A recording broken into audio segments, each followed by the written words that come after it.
Hey, this is Yang Nguyen, and you're listening to the Immi-Wealth Builder podcast, where we celebrate incredible immigrant success stories, share proven strategies, and give you actionable steps to build your wealth, freedom, and a lasting legacy.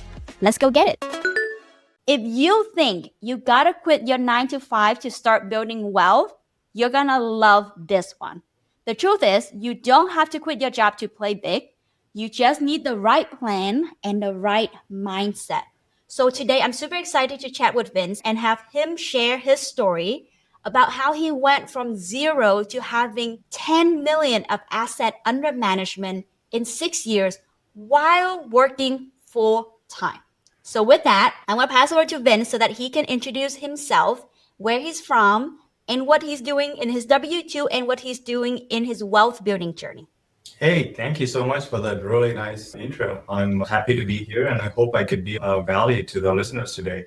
My name is Vince and I have a very Indian name and I come from South India. I grew up there. I came here when I was 22, so it's been a while.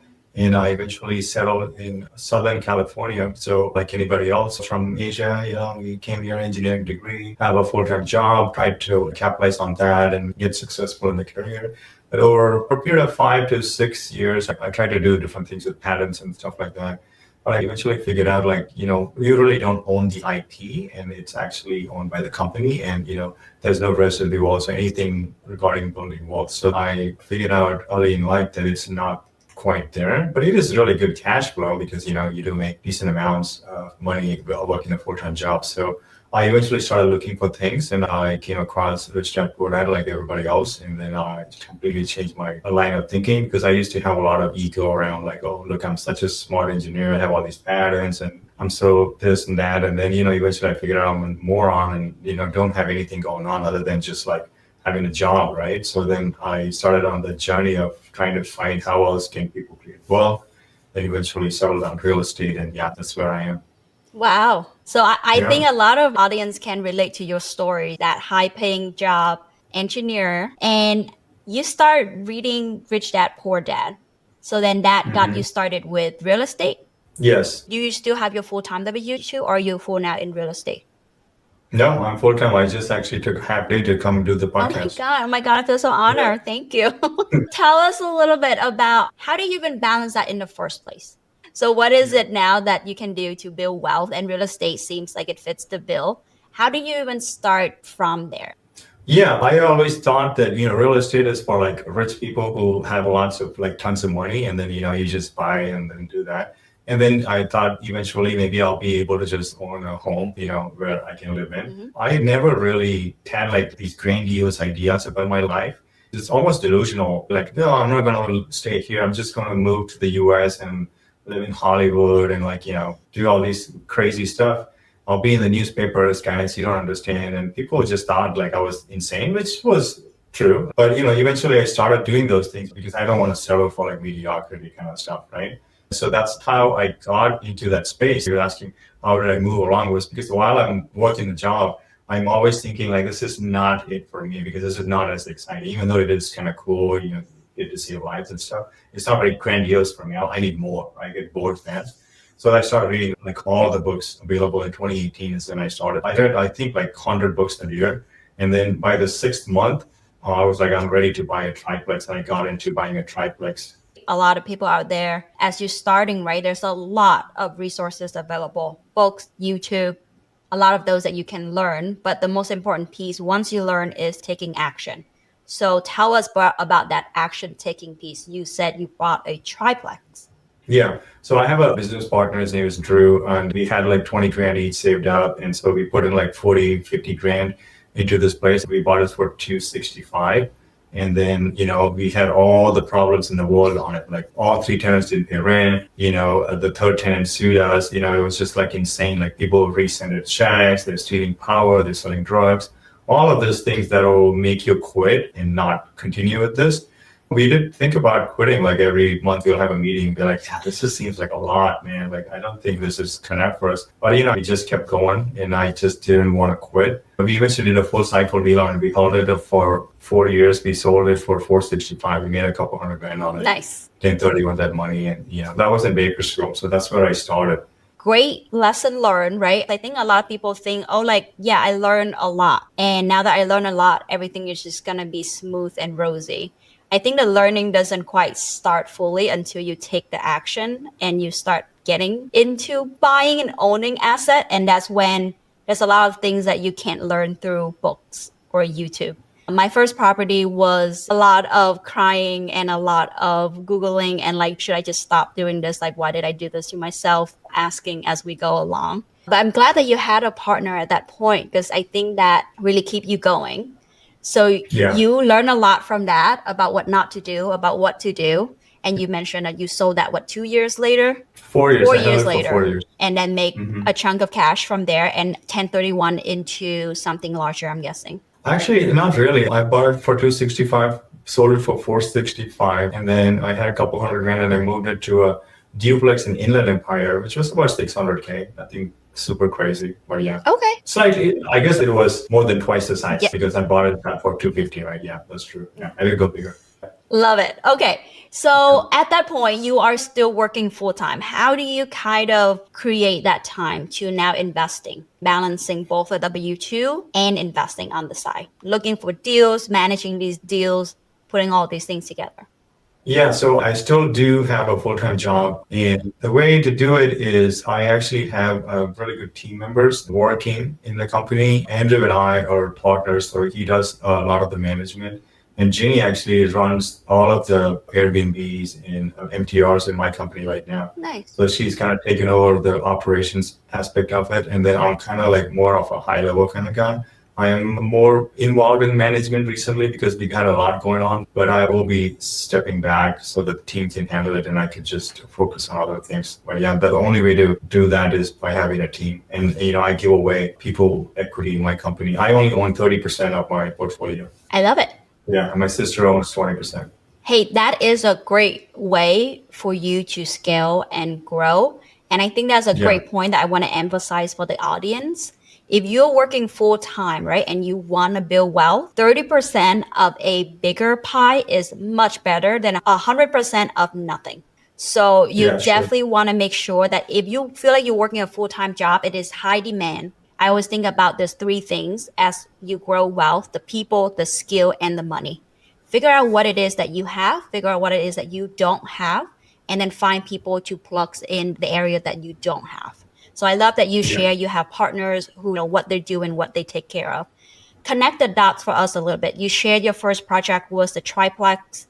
You held it for 4 years. But from that Triplex, how did you grow in real estate? And what was your main focus for yourself specifically? I know this sounds like, oh, this guy is such a nice guy. So no, I don't really care about that aspect. I'm not saying it for that. But for me, I would prefer if I can buy a house with my sister than by myself. And that's not to say like I'm such a great guy that I want to give everything to my sister. Not really, because I just prefer that. For me, that's more exciting because then now I can call her and talk to her about it. And it's like more fun for me, right? Otherwise, it's just me. It's kind of boring. I actually don't own any property either with Andrew, my partner, or my sister. So all of my real estate deals, I have one of the two, or most of them, or both of them are in it. So that's how I actually go about partnering, so that I always have somebody else there as well. So that's how I structure the deals. If you want to know, I'm reasonably good at it. For example, let's say I need $100,000 to buy something for $400,000 and you give me the $100,000. I'll basically give you 50 to 60% of the deal, depending on the size and what I'm doing on it. And then the remaining 40 to 50% is split between me and Drew or whoever is managing it with me. And then I split the profits. We do all of the management. We do all of the deal sourcing, the repairs, anything that's going on. We take care of everything. And we just distribute yearly, or quarterly, the profits from it. And then all the taxes, I do all the taxes as well. So that's how I've been doing it. Awesome. So then from that Triplex, is your main focus the 1 to 4 unit size in that similar sub-market? Yeah, so for talking about markets, I started off in Bakersfield, which is Kern County in California. It's more central. It's just below Fresno. So it's more of a farming kind of town. Okay. It has, I think, maybe 400,000 people or something like that. Those are all like C minus D neighborhoods. That's where I started off with, was the east side of town. And I just didn't like that kind of management. It's very management intensive. So I started selling properties there, putting the money into Inland Empire. And then eventually I started coming to Orange County. And then I met some people through, conferences and stuff. So I started looking into red estate. So I actually own 5 properties in Tennessee as well, north of Nashville. So I like that area as well. So that's where I'm in. Completely out of Bakersfield. Inland Empire, I have a few. Orange County, I have a few. The rest are in Tennessee. Okay. So in these different markets right now, what kind of role do you do in all of these? Like, what are something that you're good at that you really want to focus on? Yeah, so let's start with what I suck at. I really don't like management, and that's not something like my skill. So if you see like my Airbnb messages, it is like the worst. Like I just can't deal with like little things and stuff like that.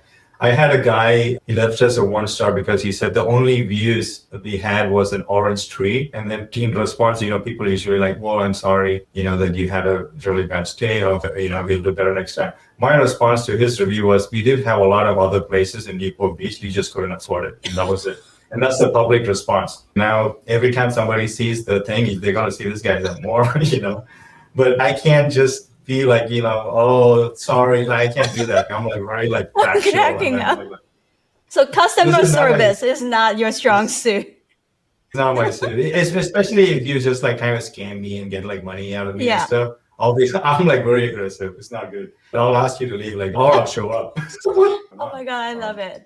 Not my strong suit, but it's kind of funny. And, that's kind of sums up like my personality. I really don't have a lot of time to like facilitate like these kind of like stuff, because my mind is like racing through like different things, and I'm trying to pay bills and stuff like that. And when these things happen, it kind of like distracts me. There was a guy doing drugs in my home. I have an ADU in the back. I put like 60 minutes on the stopwatch, and I said, I'm giving you 60 minutes. If you don't leave, it's going to be a bad day for you. There's only 2 options. You either leave or you have a bad day. This guy like starts freaking out, and then he calls the cops. He called the cop for you.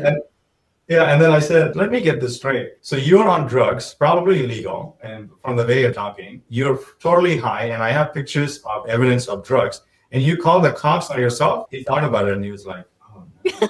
Then the cops did show up, and they started laughing. But yeah, like that's my personality. Like it's not going to be like, I'm sorry you're having a bad day. My thing, like you're going to have a bad day regardless. These are my not great things, but kind of fun and gets the job done. But okay, so tell me about what you're good at and what you enjoy doing besides leaving reviews and comments. Yeah, really crazy stuff. What I enjoy is I like structuring deals a lot. I like finding deals. I like acquisitions. I like managing rehabs too. I like things that look bad, and then I go in and I change it, and it looks nicer. I like those kind of stuff. But obviously, like the interior design aspect of it, I'll hire it out to like Jenny, because like my brain doesn't work. Yeah, so I like structuring deals. I like putting things together, raising capital, talking to people about it, and who are people are really interested in. And like I do it very differently. Like I'm not really trying to raise capital. Like for example, let's say if you come to my meetup, and then you say like, why shouldn't I invest with you? You're doing this. And I'm already like, no, you shouldn't. Like, I'm not even going to be like, oh, this is why, because I'm such a great guy. Like, no, I would just be like, no, you shouldn't invest with me. You only don't know me. I don't know you. I could steal your 50K and run away. Like, you shouldn't.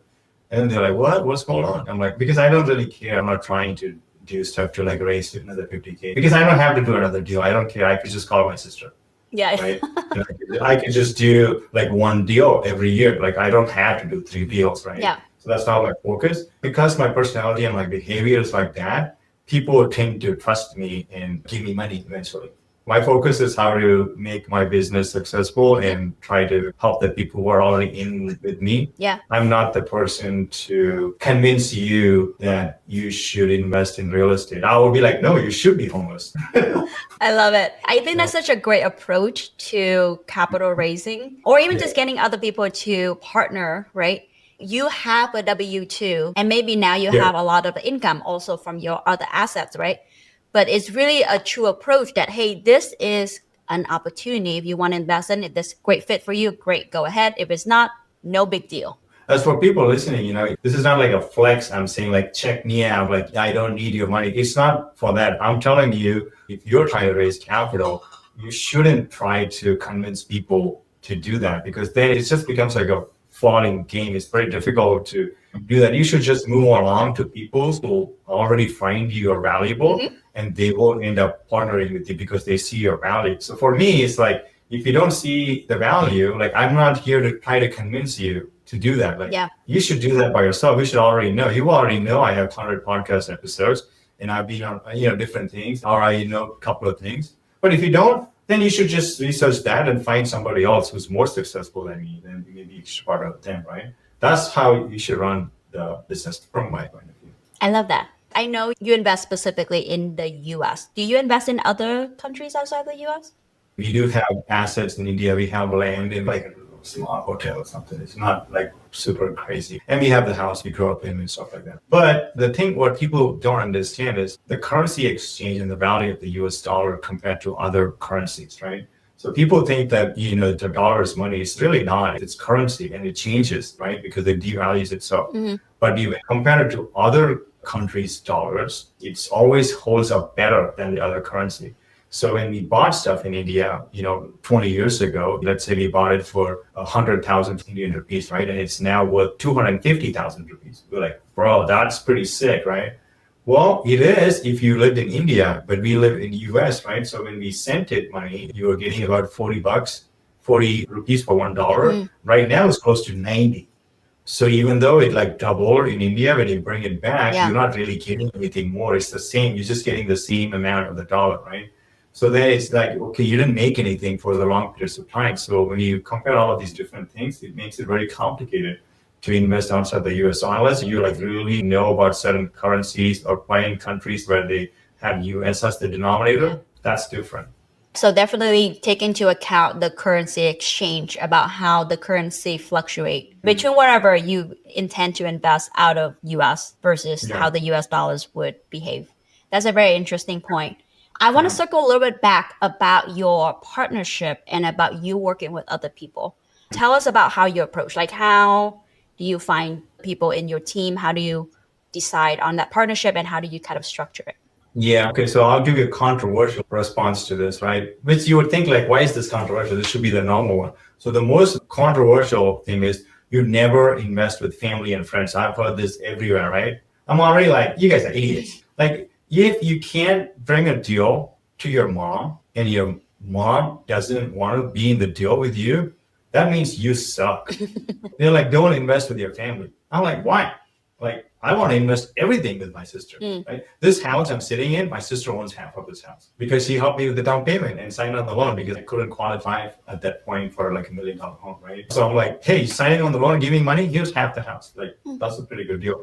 So I would say for people who are trying to partner, I always recommend your close friends and family because that's the people who you trust, right? Drew, I trust that guy with my life, right? I know he's not going to steal money and run. Yeah, maybe he does a little bit of this I don't like, or maybe I want him to get more involved with management. Sure. But at the end of the day, I trust the guy. End of the day, I trust my sister. So I'm always down for them. And then so I always want to partner with them. That's why I'm the opposite. I will never invest with you if I don't like you. Like, I don't care. Every time I'm talking to people who have assets with me, they're all my very close friends. So if you meet me and I say, hey, this guy has a house with me, you know that I like that guy for sure. I would recommend that you find people who you can trust. And if it's going to be a financial partnership, make sure their finances are good. Like if my sister is like cracked out and she makes $5 every day, and that's all she has, she gives it to me, I know she might need money back.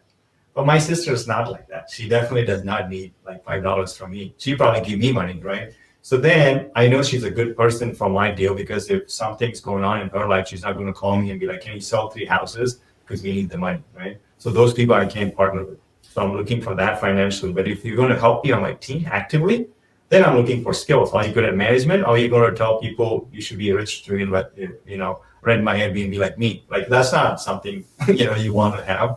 I'm already like that. So then I'm looking for people who are like more customer service oriented. Got it. Or who can run systems in place. Like Jenny's really good with systems in place. Yep. I'm not good at that. So that those kind of stuff you want to balance out. Got it. Okay. So it sounds like your approach is first is going to be the trust. Like you cannot partner with people if you don't trust them. So you trust, and the third thing that you want to look for is that complement of skill set. So not someone who would also leave reviews like you, but someone that would complement the skill set that you already have. And that's how you kind of structure the partnership and your deal.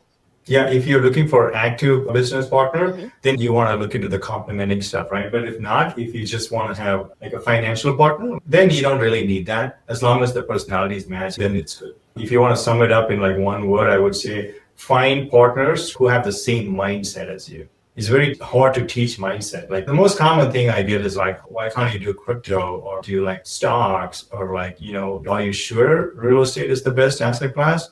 I'm like, what do you have, bro?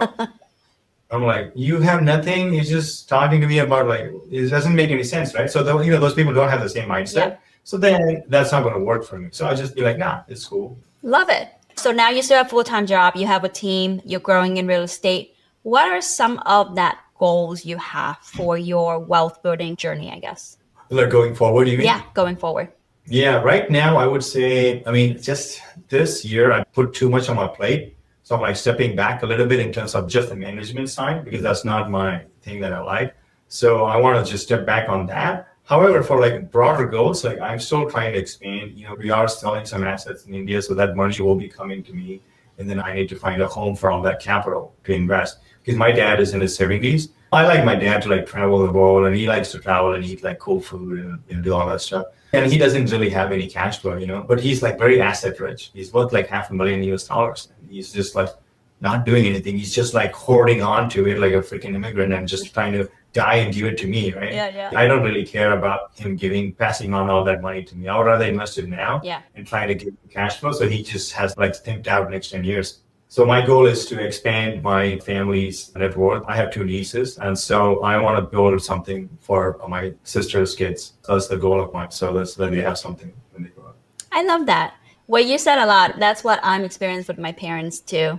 They sold their place in Vietnam, came over here. They used some of that money to buy some rentals. Well, my sister and I, we helped them with that. But similarly, it's like that cash flow. They don't have, retirement account over here. They're not qualified for pension or anything else over here. So helping them with what that looks like to invest for them so that they can have that cash flow so they can enjoy life now instead of just wait to then pass it on to kids, which I'm like, great, just enjoy your life now. Like I love taking them to travel so that they can, spend whatever precious time we have left. Yeah. But it is certainly a thing that I see a lot in immigrants, right? You are building for your future now and then also taking care of your parents. So it's often multi-generational wealth that we often think about and build. So I love that you share that. I definitely want to switch to your mystery question. So every episode, we had guests from our previous episode leave question behind for our future guests. And your question is, what do you feel is your best quality? What do you feel contribute most to that being part of who you are? My best quality, I would say, is like deals. Like I'm pretty good with like running numbers and like structuring deals and how to do the taxes. And I can do it like really fast on the fly. And I can help people there, and how that contributes to other people and myself in a positive way is, I would say, I really do think a lot about people who invest with me. I think about it way more than they ever will. That's pretty crazy because I would actually sit and like run numbers on my head all the time to see how best can I increase their net worth. That's more exciting for me than just increasing my net worth. Yeah. But because I'm adding so much value, I'm not an idiot. I'm going to also have equity in those deals. Mm-hmm. So I automatically get richer. But the fun part for me is making all these people getting wealthier. And that's the best part of running my company because I know I'm making a difference in these people's lives. That's very exciting for me. I love that, really. And I share that similar feeling as well. I actually started investing only by myself. I did a lot of literally everything, deal analysis, acquisition, the capital raising, and the asset management. And then when we scale up to buy larger deals and having more partners in place and then having passive investors, it's great making money for yourself. But when you can tell the people when you're like, hey, we made money together, like it's like a really fun feelings of like, well, I contribute to other people. I get a split of that for sure. But just that group wealth building just like get me really excited because you're like, oh, everybody's getting rich together. And especially when you like and trust the other people. I think that's also why I think we're aligned in terms of like, oh, great, we're helping other people build wealth because we like and trust them too. I have like very small circle of like close friends Yeah. in my family too, right? So it's like I'm basically just running the financial consultant advisor for everybody who's close to me. And that comes with a lot of stress, like I'm like always like up and like riled up all the time, looking at the market and stuff like that. Yeah. But it is fun for me. I would say I wouldn't lie and be like, oh, it's such a tough life. To wrap up, Vince, how can people find out more about you, get to know you, or just follow your journey?